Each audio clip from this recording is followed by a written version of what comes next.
केंद्रीय कर्मचारियों की सैलरी अब 2.5 गुना ज्यादा बढ़ जाएगी। यानी कि वैसे कर्मचारी जो केंद्र सरकार के लिए काम करते हैं, उनकी सैलरी में 2.5 गुना का इजाफा होने वाला है। इसमें बहुत सारे कर्मचारी आएंगे, जैसे कि रेलवे के जितने भी कर्मचारी होंगे, उन सब की सैलरी बढ़ेगी। नेशनल हाईवे बनाने के काम में भी जितने कर्मचारी काम करते हैं, उन लोगों की भी सैलरी बढ़ जाएगी। साथ ही बैंक में काम करने वाले कर्मचारी, सिविल सेवा के कर्मचारी और कई तमाम तरह के कर्मचारी जो केंद्र सरकार के लिए काम करते हैं, उन सभी लोगों की सैलरी में बढ़ोतरी हो जाएगी। सूत्रों के मुताबिक इसके लिए सरकार ने ड्राफ्ट तैयार कर लिया है और ड्राफ्ट जमा करने के बाद इस महीने के अंत तक सैलरी में बढ़ोतरी निश्चित रूप से हो जाएगी। अब नमस्कार, मैं नेहा चौधरी, कैमरा पर्सन विशाल के साथ, और आप देख रहे हैं जनता जंक्शन। भारत सरकार ने केंद्रीय कर्मचारियों को ये बहुत बड़ी खुशखबरी दी है और फिटमेंट फैक्टर के तहत लगभग 52 लाख से ज्यादा कर्मचारियों की बेसिक सैलरी में बड़ा इजाफा हो जाएगा।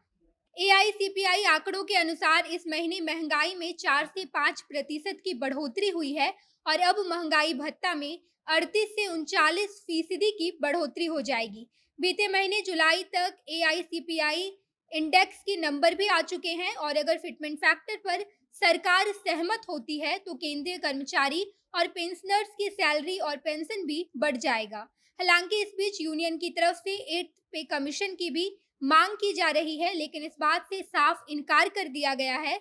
7वें वेतन आयोग में केंद्रीय कर्मचारियों की सैलरी फिटमेंट फैक्टर से तय होती है और केंद्रीय कर्मचारियों की न्यूनतम सैलरी में इजाफा होगा।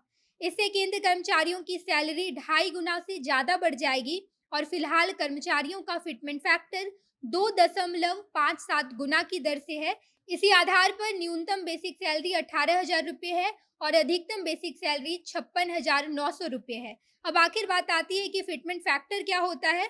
तो 7th पे कमीशन की सिफारिशों के मुताबिक फिलहाल फिटमेंट फैक्टर 2.57 है और केंद्रीय कर्मचारियों की बेसिक सैलरी को 7वें वेतन आयोग के फिटमेंट फैक्टर 2.57 से गुना करके निकाला जाता है। 7वां वेतन आयोग लागू होने के बाद से 6ठे वेतन आयोग के पे बैंड में ग्रेड पर जोड़कर मूल वेतन बनाया गया।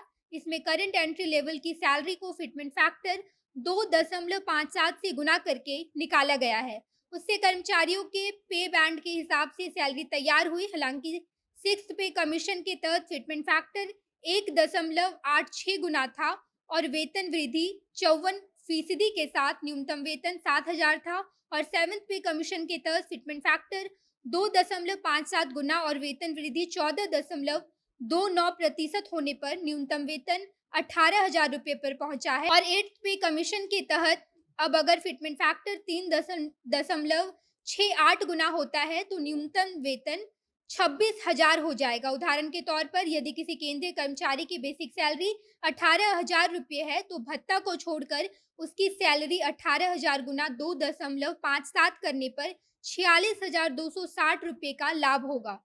3.68 होने पर सैलरी 95,680 रुपये हो जाएगी, यानी सैलरी में 49,420 रुपये का लाभ मिलेगा।